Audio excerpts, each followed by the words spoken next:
ka-DIY, may aayusin tayo ngayon dito sa water refilling station. Yung makina natin mayroon problema.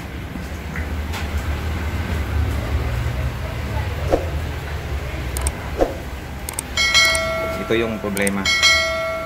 Yung adapter niya mayroon siyang tunog na beep.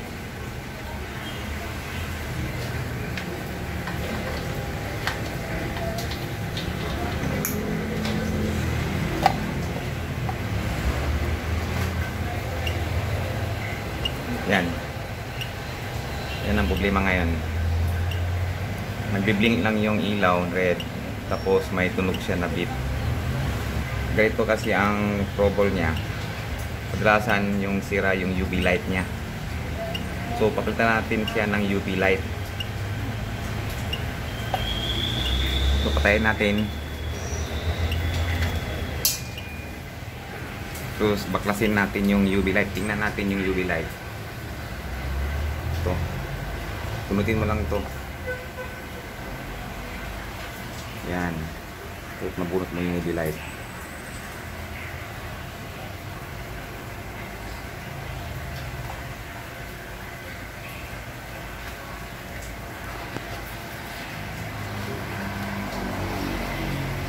Yan. Ito yung sira. So ito yung UV light. Itong UV light yung gamit niya para patayin niya yung mga bakterya. Bali 99.9% ng bakterya papatayin niya. Ito yung last stage ng filtration ng water refilling station. Ito. So papalitan natin siya ng bago. Ito yung in-order natin na UV light sa online. I-unbox natin, tingnan natin yung loob. Ito nakalagay dito, buksan. So buksan natin dito.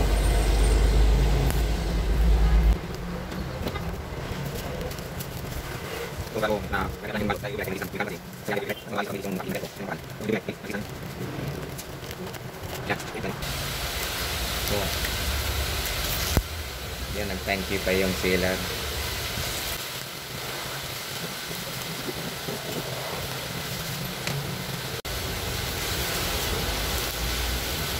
So may freebies pa siya na kitchen.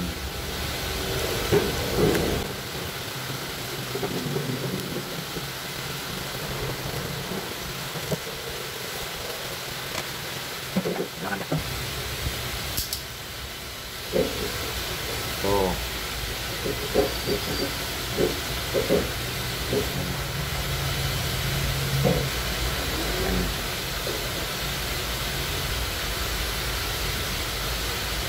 Buksan natin siya.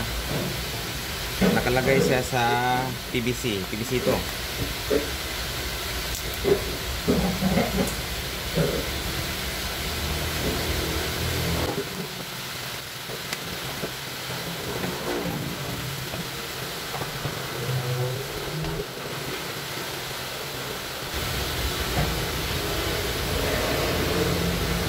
Itong UV light, ito yon 25 watts siya.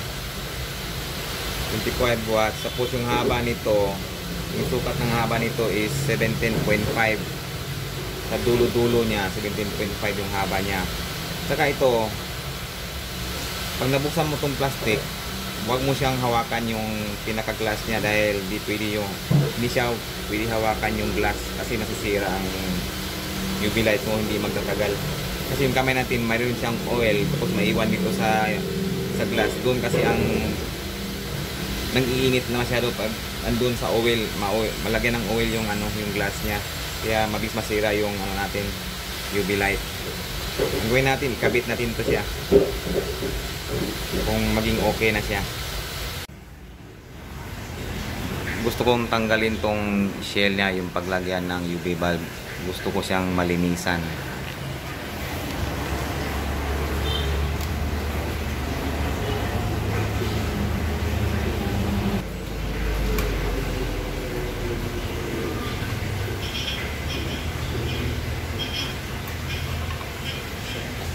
Yan, tapos tumalis na.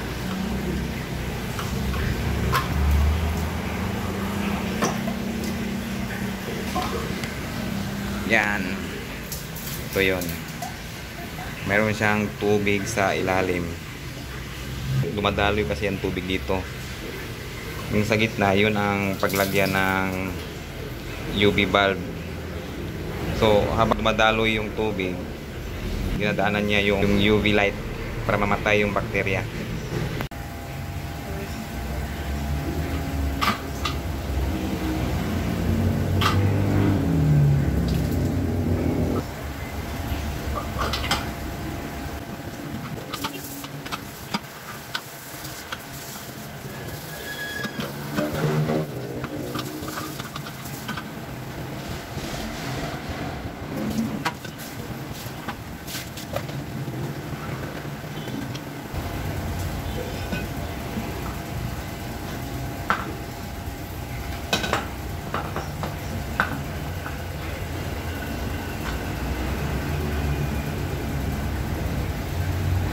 Sa gitna mayroon siyang glass na ano sa gitna kasi dito ipapasok yung UV bulb.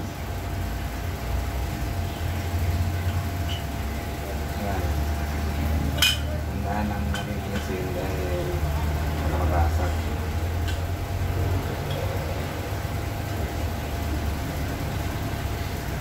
Tapos sa dulo niya mayroon siyang seal para hindi makapasok ang tubig dito sa loob.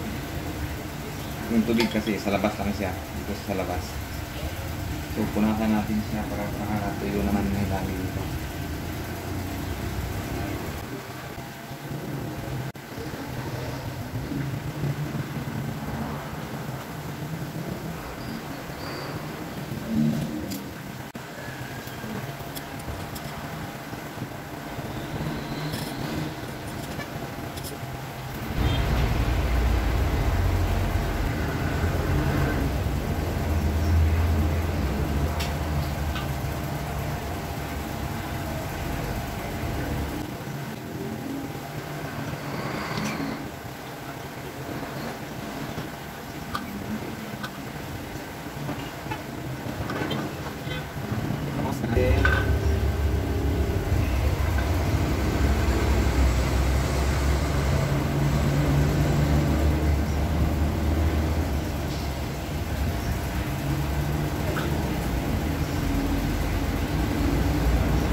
Yan, kabit na natin to.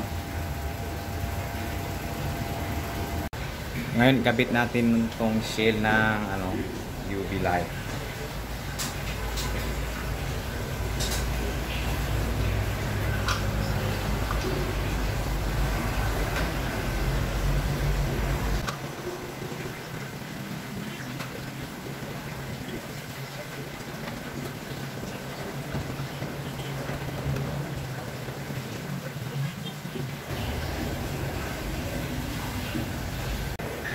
Ngayon kabit natin ng UV bulb. Ito yung luma, tapos ito yung bago. Kasing haba lang sila. Ngayon kabit na natin tong UV light.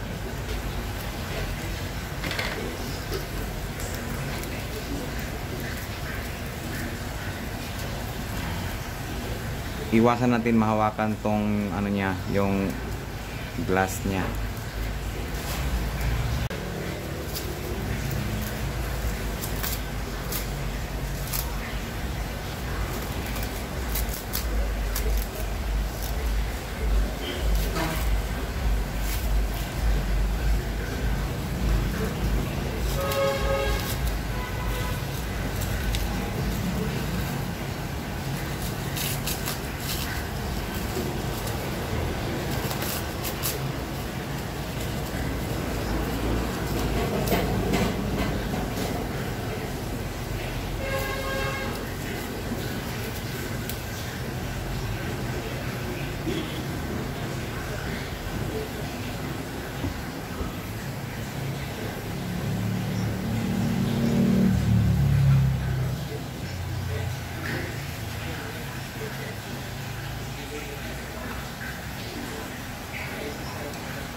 Ngayon subukan natin i-on yung EVR. Silipin natin kung nag-iilaw na yung UV light. Malalaman natin yung ano, yung sa adapter niya pag hindi na nag-beep. Saka hindi na blink yung ilaw. Ibig sabihin okay na siya. Yan. Yan, nag-power on na rin yung ano. Hindi na nagre-red, green na siya. Nung dati kasi ito, yung red niya nag-blink. Tapos may tunog siya nag-beep. Ngayon, nung napalitan na yung UV bulb, wala na yung red, nag-green na siya. Ngayon, silipin natin sa loob kung umiilaw yung UV light.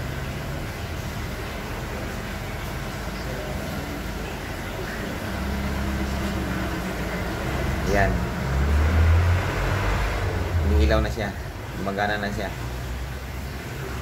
So, okay na siya.